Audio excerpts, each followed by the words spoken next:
August 9th, 1925, a daring act of rebellion that shook the British Empire. A group of young revolutionaries set out to rob a British train carrying government funds in Kakori, Uttar Pradesh. The daring heist was meant to fund their struggle for independence and send a powerful message to the British.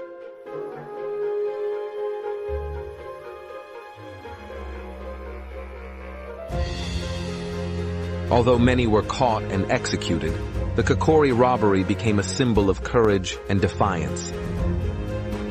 A legendary act led by the fearless Chandrasekhar Azad.